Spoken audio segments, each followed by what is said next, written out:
What is the Marburg virus and how dangerous is it? The highly infectious disease is similar to Ebola, with symptoms including fever, muscle pains, diarrhea, vomiting, and in some cases, death through extreme blood loss. Hundreds of people have died from the virus in recent years, almost all in Africa. What is the Marburg virus, and how dangerous is it? According to the World Health Organization, on average, the Marburg virus kills half of the people it infects, with previous outbreaks killing between 24% and 88% of patients.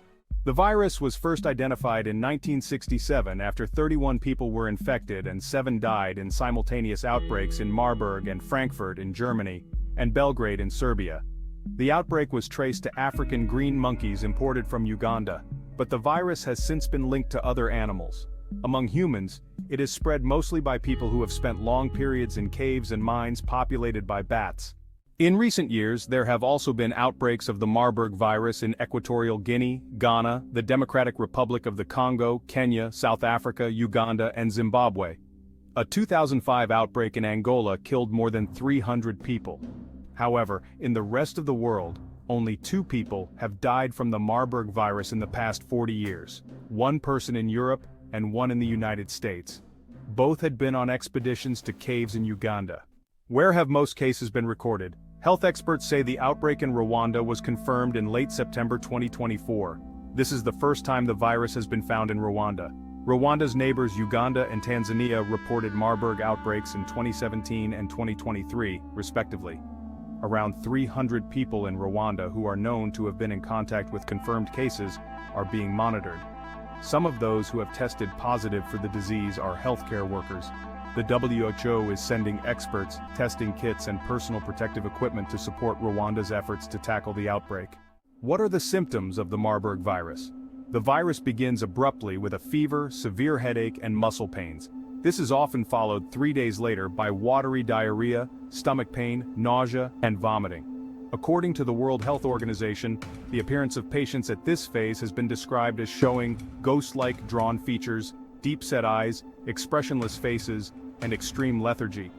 Many people go on to bleed from various parts of the body, and some die 8 to 9 days after first falling ill because of extreme loss of blood and shock. How is the Marburg virus spread? African green monkeys and pigs can carry it. The Egyptian rosette fruit bat often also harbors the virus. Among humans, it spreads through bodily fluids and contact with contaminated bedding. Even after people have recovered, their blood or semen can remain infectious for many months afterwards. How can it be treated? There are no specific treatments or a vaccine for the virus, although trials are happening. But a range of blood products, drug and immune therapies are being developed, the World Health Organization says. Doctors may be able to alleviate the symptoms by giving hospital patients plenty of fluids and using transfusions to replace lost blood. How can it be contained? People in Africa should avoid eating or handling bushmeat, according to Gavi, an international health organization. People should also avoid contact with pigs in areas with an outbreak, says the World Health Organization.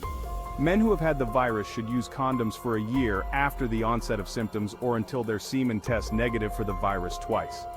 Those who bury people who have died from the virus should also avoid touching the body. As we navigate through these challenging times, it's crucial to remember the role each of us plays in preventing the spread of the Marburg virus. Community awareness and personal responsibility are key. By staying informed and taking necessary precautions, we can protect ourselves and our loved ones. Simple actions like avoiding contact with bushmeat and pigs in affected areas and adhering to guidelines on safe burial practices can make a significant difference. Men who have recovered from the virus should follow medical advice regarding the use of condoms to prevent further transmission. Remember, we are all in this together.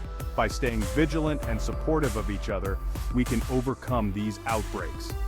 If you found this information helpful, please like, comment, and share this video.